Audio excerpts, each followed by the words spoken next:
Hello and welcome to another episode of Ask a Seminarian. So today's question is it okay to say that I'm blessed? Now, if you're like me, when you first heard this question, I was like, yeah, I hope so, right? It's important and good to acknowledge the blessing that God has put on our lives and the gifts that he's given us. But I know the person who asked this question, and their concern was, well, if the person that you're talking to wasn't blessed in that way, they might get offended or be like, well, what the heck? Why did God not bless me in that way? Like, for example, if you've been blessed with having children or having good health, and you're like, oh, I'm so blessed I have these kids, or I'm so blessed to have good health, and the person you're talking to has struggled to have children or is not in good health, maybe they could take offense to that and wonder, well, why hasn't God blessed them in that way? Like, what the heck, does God care about them less, or what's happening? And that's really kind of an introduction into the problem of pain and how we deal with that, and that can be really difficult. And first and foremost, obviously, we need to be very sensitive to others, and if we know that they're struggling with things, obviously not saying, oh, I'm blessed in this way is not the most appropriate thing to do. But perhaps what would be helpful is if we actually stepped back and looked at, well, what does it mean to be blessed? And maybe that can help provide some context around how to make sense of it when we say that we're blessed to others. So being married to a Catholic, I have a privilege of being surrounded by things that are blessed and blessings. Catholics love to bless everything and anything, you name it. You know, when you move into a new house, well, you have to bless the new house. Bless the kids with holy water before they go to sleep. You know, pray blessing over the food. Bless the wedding rings. You can bless jewelry. You can even go and bless tattoos if you have tattoos. You name it, you bring it to a priest. You say, can I bless this? Sure. And they'll, bless the whatever it is that you want them to bless. So they are all for the blessings. But what does that mean? What are they doing when they bless something? Well, when something gets blessed, it becomes holy, and it's set apart for a higher purpose. So no longer is it just a house. No longer is it just a child. It's a house dedicated to God. It's a child who's dedicated to God. It's wedding rings that are dedicated to God. It's something that's set apart for a higher purpose, to give glory to God, to remind you of God, and to remind you to use that thing to give glory to God. It almost imbues in it a responsibility to use that thing, to see it as a gift from God, to give glory back to him. And that's exactly what being blessed from God is and what it means.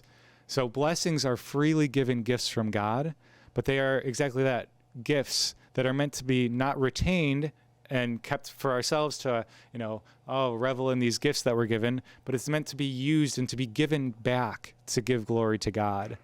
So if I'm blessed with good health, I have a responsibility to use that good health to give glory back to God.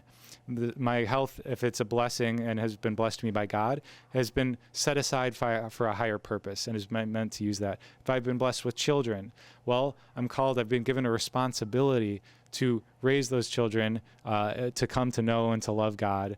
And so it's set apart for a higher purpose.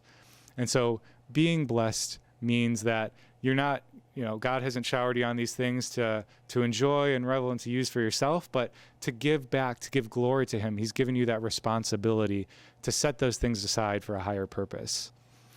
Now, something else to think of when it comes to blessings is, let's look at an example of St. Paul and then John the Baptist. So St. Paul had plenty of times where he was almost killed or imprisoned, and God bless him to break him out of prison, for example, and free him. So we'd say, wow, St. Paul was blessed. God blessed him in that way. Now, if you look at John the Baptist, when he was imprisoned, he was not blessed with escaping prison, right? He was beheaded by Herod and killed. But at the same time, who would say that John the Baptist wasn't blessed? He was maybe just blessed in a different way, or in a way that God was able to see that our limited human understanding isn't able to see in the grand scheme and the glory of things.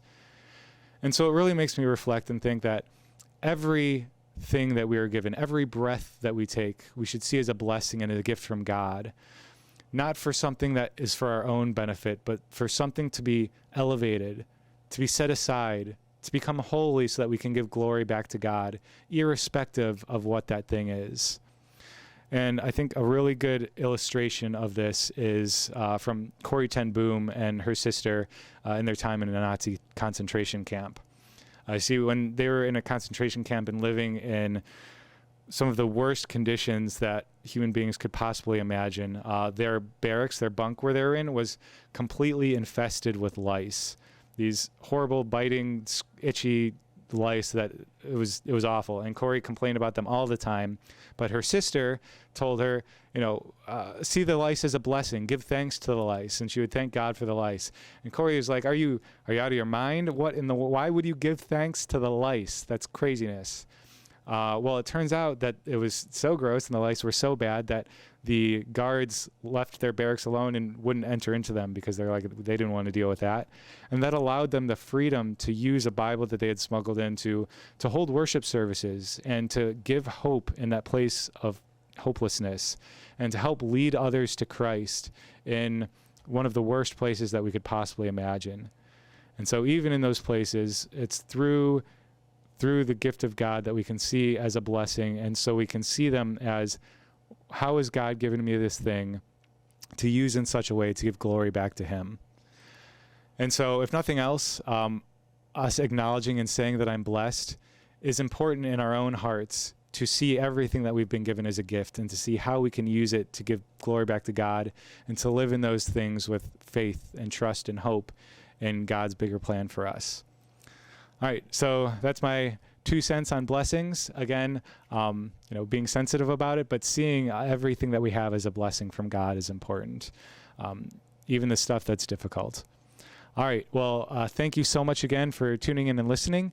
From all of us here at SUMC and the Ask a Seminarian podcast, God bless.